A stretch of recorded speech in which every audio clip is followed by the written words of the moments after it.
नमस्कार दोस्तों, आप सभी को हमारा झारखंड टॉपिक यूट्यूब चैनल पे स्वागत है। मैं आप सभी के बीच फिर से मेजर हिस्ट्री 4 का एक इम्पोर्टेंट क्वेश्चन लेके आया हूँ।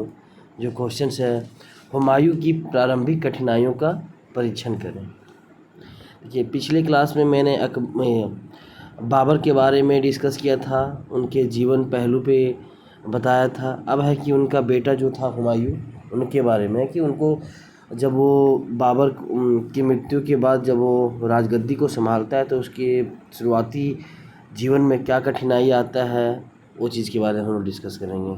तो आप लोग पूरा वीडियो देखिएगा, तभी अच्छा से समझ आ पाएगा। आंसर है, गद्दी पर बैठने के समय हुमायूं के समक्ष अनेक कठिनाइयाँ थीं। इनमें से कुछ तो हुमायूं की दुर्बलता के कारण हुई थी, परंतु अधिकांश उसे बाबर द्वारा विरासत में प्राप्त हुई थी। वस्तुतः बाबर ने हुमायूं को कांटे का ताज पहनाया था। तत्कालीन राजनीतिक एवं आंतरिक परिस्थितियां हुमायूं के प्रतिकूल थीं, लेकिन इसके साथ साथ हुमायूं अपने दुर्भाग्य के लिए स्वयं भी उत्तरदायी था। इसलिए एक इतिहासकार ने कहा है, हुमायूं जीवन भर ठोकरें खाता रहा और ठोकर खाकर ही उसके जीवन का अंत हुआ। हुमायूं की कठिनाइयों की सुविधा अनुसार दो वर्गों में विभक्त किया जा सकता है: विरासत में प्राप्त कठिनाइयाँ एवं हुमायूं द्वारा पैदा की गई समस्याएं। पहला है विरासत से प्राप्त कठिनाइयाँ। बाबर ने भारत में साम्राज्य स्थापना के लिए अनेक युद्ध लड़े थे। फलस्वरूप उसने अपने उत्तराधिकारी हुमायूं के लिए एक अनेक प्रतिस्पर्धा एवं दुश्मन छोड़े थे।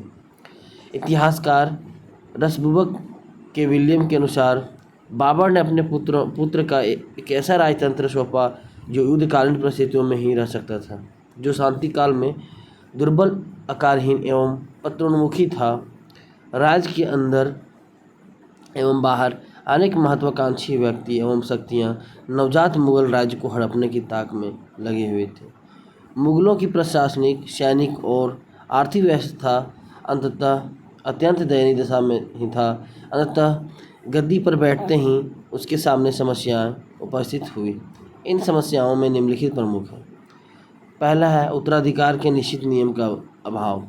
मुगलों में उत्तराधिकार का निश्चित नियम नहीं था, इसलिए प्रत्येक राजकुमार और राजवंश का व्यक्त शक्ति के बल पर शासक बनने की कोशिश करता था। इसके चलते राजवंश में षड्यंत्र होते रहते थे, जिसका बुरा असर राज्य पर पड़ता था। हुमायूं के साथ भी यही बात हुई। बाबर के जीवन में ही उत्तराधिकार के लिए षड्यंत्र आरंभ हो गए थे। बाबर के प्रधानमंत्री ने तो हुमायूं के स्थान पर मेहंदी ख्वाजा को गद्दी पर बिठाने का प्रयास भी आरंभ कर दिया था, परंतु बाबर ने अपनी मृत्यु के पूर्व हुमायूं को ही उत्तराधिकारी नियुक्त करने की इच्छा जाहिर की। ऐसा प्रतीत होता है कि अमीरों ने बाबर की इच्छा मान तो ली, परंतु कुछ लोगों ने इस पर बाद में आपत्ति प्रकट की। इसी कारणवश बाबर की मृत्यु के चौथे दिन ही हुमायूं भाग्य से गद्दी प्राप्त कर सका। दूसरा है धन की कमी। हुमायूं की एक बड़ी समस्या यह थी कि उसके पास प्रशासनिक एवं सैनिक आवश्यकताओं के लिए पर्याप्त धन नहीं था।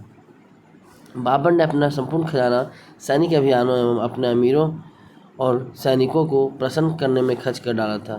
प्रशासनिक शिथिलता के कारण राजकीय कर की वसूली भी नहीं हो पाती थी। अंततः हुमायूं के पास धन का स्रोत अभाव था, उसका कोष रिक्त पड़ा हुआ था। मुगल अमीरों का शक्तिशाली होना।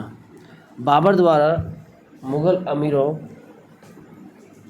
को जागीर प्रदान करने की व्यवस्था से राज्य की आंतरिक शक्ति कमज़ोर पड़ गई। ये मुगल जागीरदार अपने अपने क्षेत्रों में अपना प्रभाव बढ़ाने लगे। हुमायूं के निकटस्थी संबंधी जो मिर्जा कहलाते थे, उनका प्रभाव तो भी और भी बढ़ा हुआ था।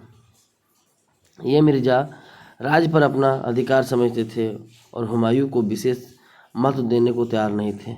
इन मिर्जाओं में सबसे प्रमुख मोहम्मद जमान मिर्जा, मोहम्मद सुल्तान एवं मेहंदी ख्वाजा प्रमुख थे।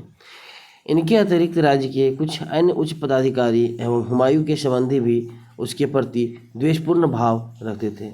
हुमायूं को उनसे खतरा बना हुआ था।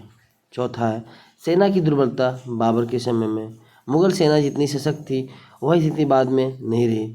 बाबर ने लूट में प्राप्त धन का समुचित हिस्सा सैनिकों में विभक्त नहीं कर अपने अमीरों में बांट दिया था। फलतः सेना में असंतोष की भावना थी।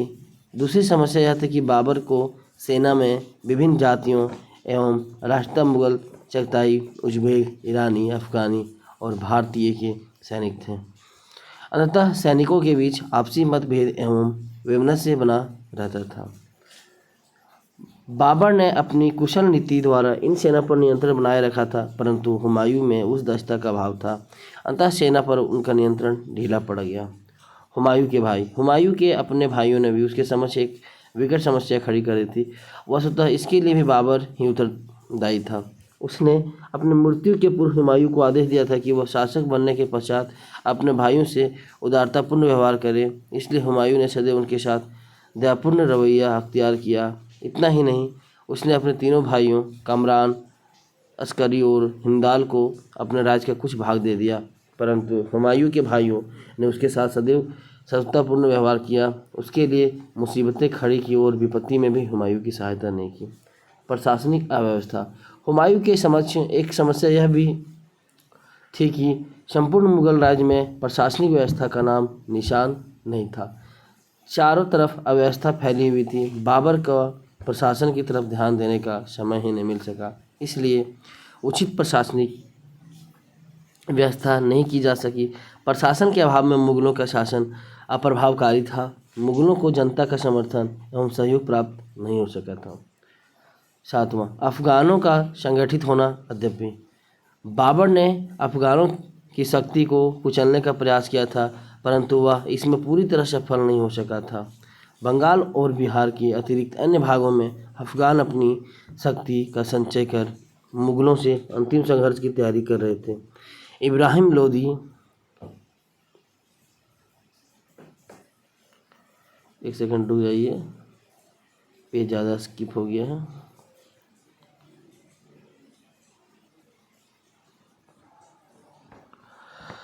इब्राहिम लोदी का भाई मोहम्मद लोदी बंगाल के सुल्तान नुसरत शाह एवं अफगान सरदारों के सहयोग से पुनः आगरा एवं दिल्ली पर अधिकार करने का प्रयास कर रहा था।